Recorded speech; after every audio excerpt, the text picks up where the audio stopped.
ఏంటిది? 10 మందితో చేతులెత్తి దండం పెట్టించుకునే అవకాశం ఆ భగవంతుడు మన 2 వంశాలకే ఇచ్చాడు. ఆ అహంతో జనాల్ని తొక్కేశాడు.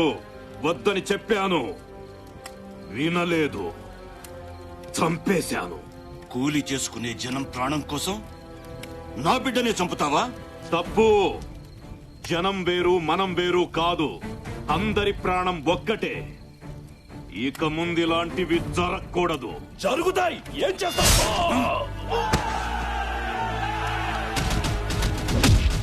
ఆ రోజు మొదలైన వైరంతో బంధుత్వాలతో కలకలలాడే 2 సంస్థానాలు బద్ధ శత్రువులయ్యాయి. 2 వర్గాల గ్రామాల్లో దాడులు జరగని రోజు లేదు, శవం లేవని రోజూ లేదు. చట్టాలు మారాయి, తరాలు మారాయి. ఎన్ని మారినా అప్పటి వైరం మాత్రం కాష్టంలా కాలుతూనే ఉంది. 2 తరాల నుంచి ఈ అకృత్యాలను తన కళ్లతో చూసిన ఆ 2 వంశీకులకు సంబంధికుడైన రాజా రంగనాయకులు ఆ వంశాల మధ్య రాజీ ప్రయత్నం చెయ్యాలని సంకల్పించాడు.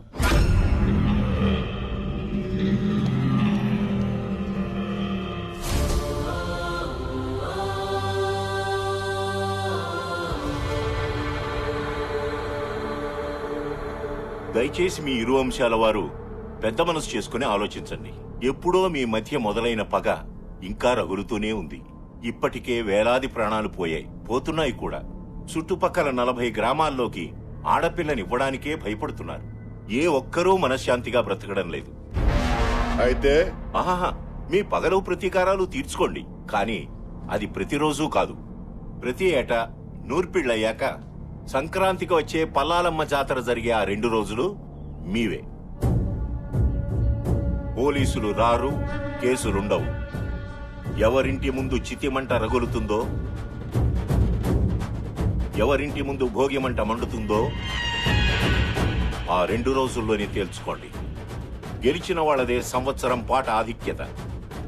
మళ్లీ జాతర వచ్చేదాకా ఒకరినొకరు కవ్వించుకోవడం, దాడులు చేసుకోవడం జరగకూడదు. జనం మనశ్శాంతిగా బతకడానికి ఇది మంచి మార్గమే ఎంపీ గారు. మాకు సమ్మతమే. ఏంటి నువ్వు రూల్స్ పెట్టేది, వాళ్ళు అంగీకరించేది? ఈ వంశాన్ని వేయడానికి 2 రోజులు చాలావా మనకి? మాకు సమ్మతమే. జాతరకి 2 రోజుల ముందు 2 వర్గాల వారు ఇదే చోట తాంబూలాలు మార్చుకోండి. సమ్మతం లేని వాళ్లు రానక్కర్లేదు. రాలేదు అంటే ఎదుటి వాళ్ల ఆధిపత్యాన్ని ఒప్పుకున్నట్టే. మాటకు ప్రాణమిచ్చే మీ వంశాల మీద ఒట్టు. ఈ ఒప్పందాన్నెవరూ అతిక్రమించకూడదు.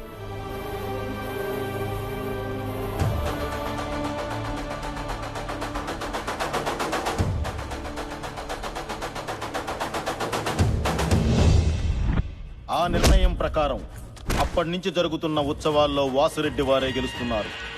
జనం ఆనందంగానే ఉన్నారు. కానీ ఆ వంశస్థులు ఒక్కొక్కరిగా నేలరాలి చివరిగా వాసిరెడ్డి వీరసింహుడొక్కడే మిగిలాడు.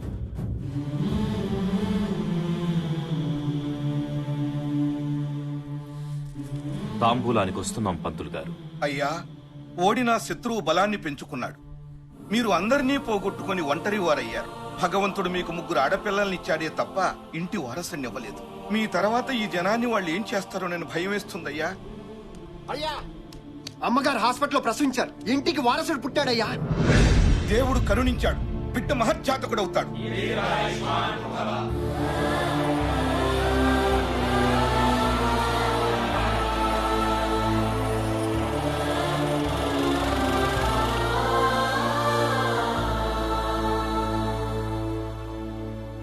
మావయ్య, బిడ్డెక్కడ? ప్రాణం లేకుండా పుట్టాడు.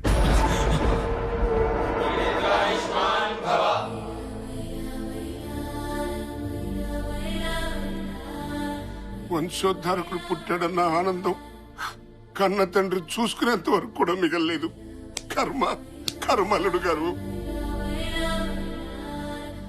ఈ విషయం వసుంధరకు తెలుసా? తెలియదల్లుడు గారు.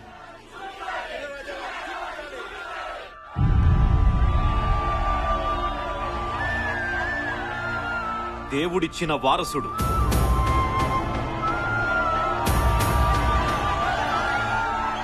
నా తరువాత జనానికి బలం లేదనుకున్న వారికి ఆ భగవంతుడు పంపిన బ్రహ్మాస్త్రం.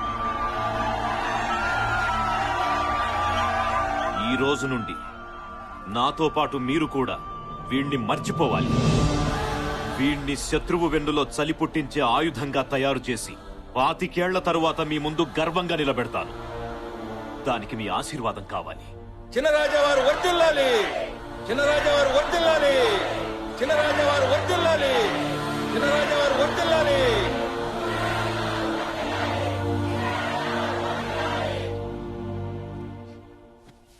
పూర్తి చేయండి మావయ్య. అలా చెప్పారేమిటి అల్లుడు గారు? ఏం చేయమంటారు మావయ్య?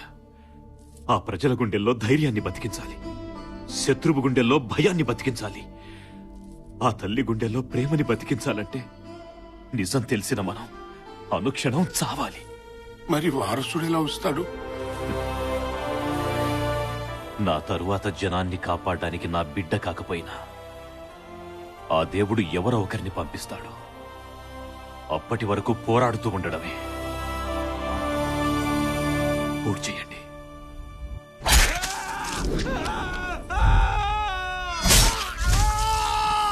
ఆ మనోవ్యతతో వెళ్లిన ఆయన ఆ సంవత్సరం ఓడిపోయారు.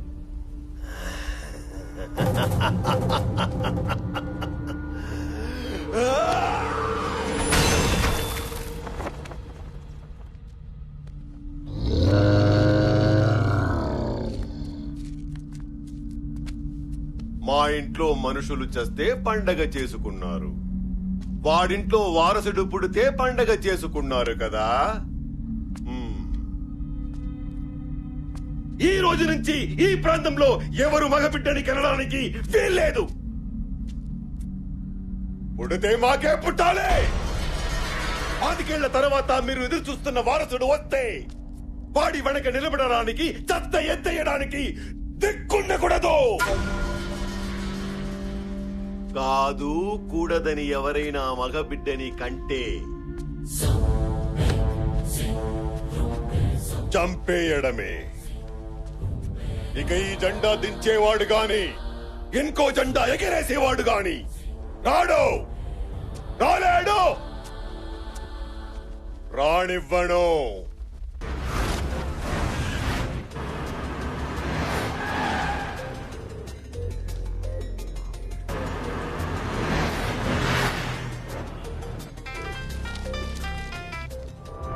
కృష్ణమోహన్, నీ బిజినెస్ జరగాలన్నా నువ్వు బతికుండాలన్నా నేను అడిగిన అమౌంట్ ఇవ్వాలి. నా కెరీర్ లో ఫస్ట్ టైం 5 సార్లు ఫోన్ చేయించుకున్నాం. ఫస్ట్ టైం నేను నీకు 5 సార్లు ఆన్సర్ చేశాను. నీ డిమాండ్ కరెక్ట్ కాదు. ఇండస్ట్రీస్ట్ గా నేను ఎదగడం తప్పు కాదు. పెట్టే.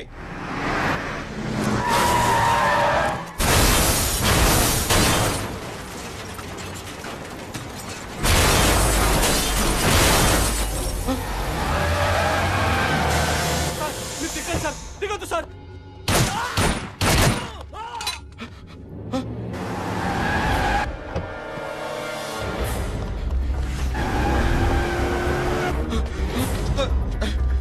సార్ వాళ్ళు నన్ను చంపడానికి వస్తున్నారు సార్. కాపాడండి sir, please sir, please. Sir sir sir నన్ను కాపాడండి సార్. వాళ్ళని చంపడానికి వస్తున్నారు సార్. చంపితే చావు, మధ్యలో మమ్మల్ని చావమంటావా? అది కాదు సార్. అర్థం కదా? Hello, yes.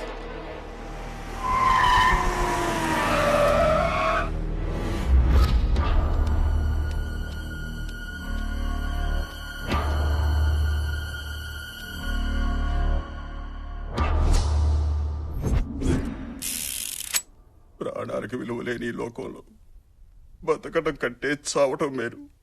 చంపే.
వాడిని వాడు చంపితే నీకేంట్రా? చంపడమా? చంపడం ఏంట్రా? అసలు ఆ పదం ఏంటి? తుడుచుకో అన్నా. బేసిక్ గా డబ్బు అనేది తినటానికి ఉండటానికి పనికి రావాలి, చావడానికి చంపుకోవడానికి కాదు. మాట్లాడుతున్నా వినరే? ఈడెక్కడా? హలో పని అయిపోయింది, ఇరిగిపోయింది. వీడికి బాగా అర్థమైంది. ఏం కాలేదు కదా సార్? నాకేం కాలేదు, థ్యాంక్స్ బాబు. ఎంత కమ్ముడు పొద్దండి? ఏమిటది? ఆ థ్యాంక్స్ అనే మాట మార్కెట్ లో ఎంత కమ్ముడు పొద్ది అని. అర్థమైంది. ఎంత కావాలి? ఇప్పుడు బై మిస్టేక్ మీరు పోయారే అనుకోండి సార్. పోయారే అనుకోండి, అంత్యక్రియలకి, పందిళ్ళకి, పంతులకి, పిండాలకి, వస్త్రదానం, గోదానం, భూదానం, అన్నదానం, ఆదానం, ఈదానం అని బోలెడు ఖర్చేది కదా సార్. ఇప్పుడు అదంతా మిగిలినట్టేగా. ఆ మిగిలింది ఇవ్వండి సార్. నీ లాజిక్ బాగుందయ్యా. ఆ నా లెవెల్కి అయితే 10 లక్షలు ఖర్చు పెడతారు. అవును, ఇందాక గొడవలో నీకేమైనా అయ్యుంటే? సార్, ఆ దేవుడు మనకు లైఫ్ ఇచ్చాడు, 10 మంది లైఫ్లు నిలబెట్టే దమ్మిచ్చాడు. మన ప్రాణం పైన ఒకరిని కాపాడేవనే సాటిస్ఫాక్షన్ ఉంటుంది చూడండి, అది చాలు సార్. ఈ ప్రాసెస్ లో మనం పైన ఏడ్చేవాడు ఒక్కడు కూడా లేడు సార్, అనాథని. విషయం ఉందయ్యా నీలో. మాట ఎటైనా తిప్పుతున్నావు, అడ్డసుడిగాను పెడుతున్నావు. రాజకీయాల్లో దిగితే పైకొస్తావు. సార్, అది డిసైడ్ అయ్యేది అక్కడ, రాతుండేది ఇక్కడ, గీతుండేది ఇక్కడ, దాన్ని నిలబెట్టే దమ్ముండేది ఎక్కడ. నాకేదో కావాలనిపిస్తే దిగను, నన్ను జనం రావాలని పిలిస్తే మాత్రం ఆగను.